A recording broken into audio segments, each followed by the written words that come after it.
In our last topic, we saw that we want to help our physical and spiritual children learn to explain the immediate consequences Adam and Eve experienced when they disobeyed God and ate the fruit of the tree of knowledge of good and evil.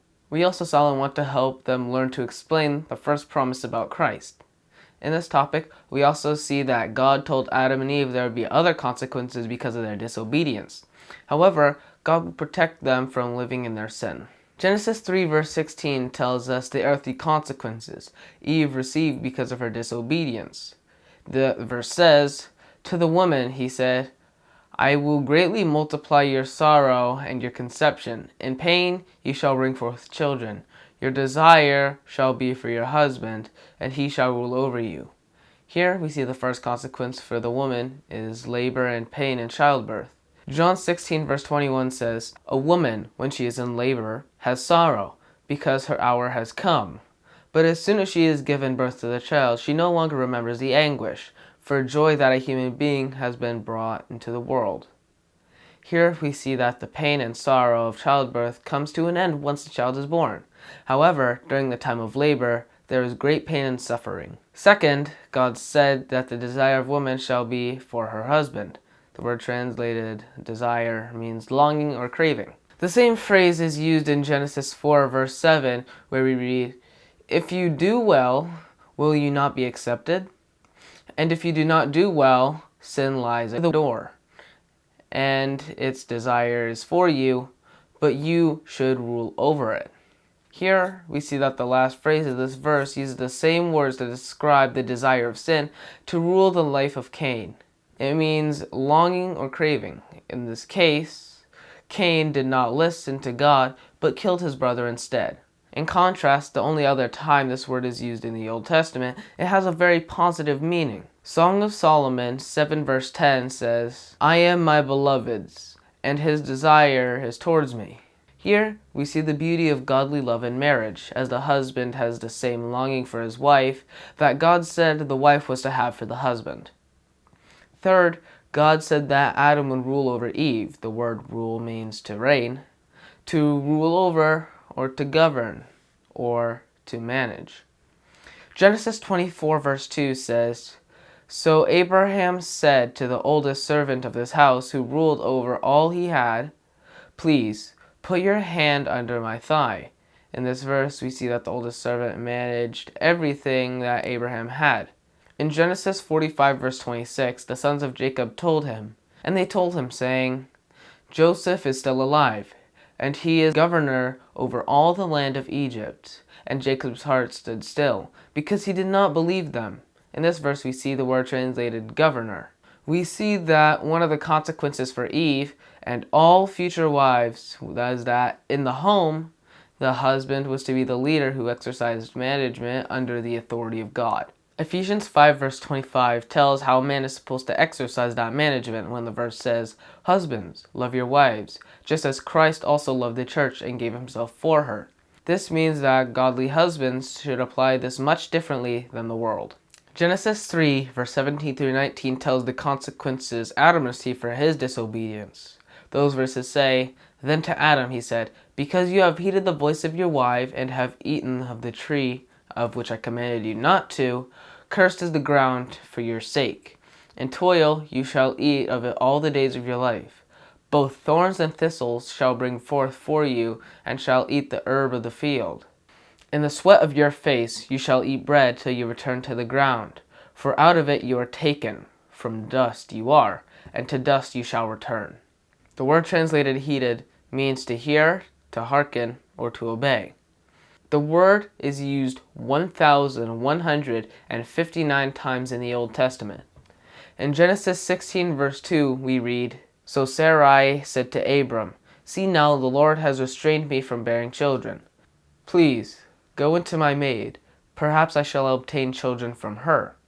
And Abram heeded the voice of Sarai." In this case, Abram listened to Sarai, and their descendants are still experiencing the consequences of that choice. God told Adam that the ground was cursed for his sake.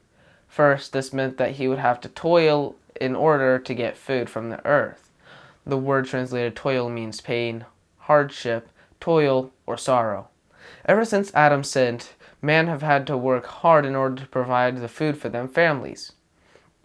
God said that this hard work would not stop, but would last all the days of Adam's life. Second, God said that the ground would bring forth thorns and thistles. This is part of what causes pain in the hard work. In Genesis 1 verse 29, God had promised, and God said, "See, I have given you every herb that yields seed, which is on the face of the earth, and every tree whose fruit yields seed. To you it shall be for food." Now God said that the ground would also bring forth thorns and thistles. Third, God told Adam that he would have to get his food by the sweat on his face. This meant that man would have to work hard out in the hot sun to get enough food to provide for his family. Fourth, God told Adam that in addition to spiritual death, which is the separation from God, he would work until he experienced physical death. God told Adam that the day would come when he would return to the ground. Genesis 5 verses 3 through 5 says, "And Adam lived 130 years, and begot a son in his own likeness, after his image, and named him Seth. After he begot Seth, the days of Adam were 800 years, and he had sons and daughters. So all the days that Adam lived were 930 years, and he died." Here we see that Adam and Eve had sons and daughters before they died. We see that Adam lived 930 years before his death. God told Adam that he had come from the dust and would return to the dust. We also see another consequence of sin in the final verse of this chapter. Genesis 3 verses 20 through 24 says, "And Adam called his wife's name Eve, because she was the mother of all living." Also for Adam and his wife, the Lord God made tunics of skin and clothed them. Then the Lord God said, "Behold, the man has become like one of us, to know good and evil. And now, lest he put out his hand, and also take of the tree of life, and eat, and live forever." Therefore the Lord God sent him out of the Garden of Eden to till the ground, from which he was taken.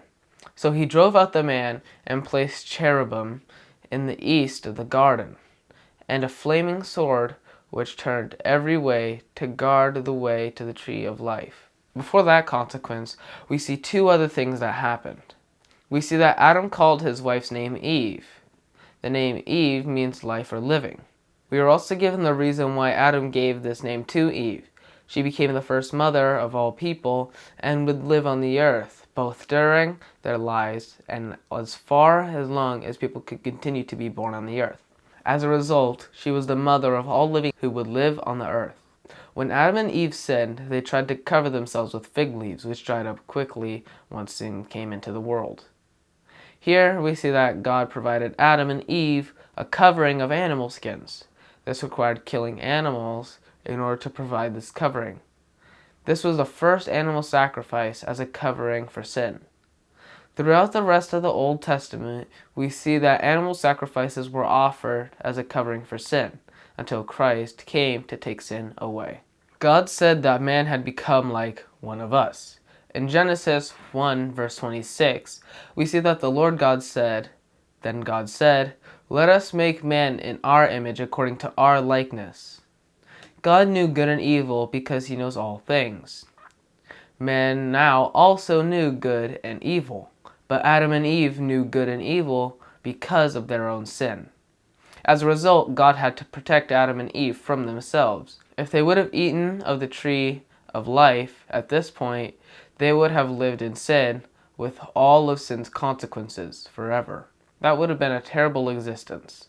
As a result, God had to remove them from the garden so they would no longer be able to eat from the fruit of the tree of life. God sent them out of the Garden of Eden so they could not come close to the tree of life. In this way, Satan could not tempt them to eat the fruit of the tree of life. Once they were out of the garden, God said that Adam was to till the ground from which he had been taken.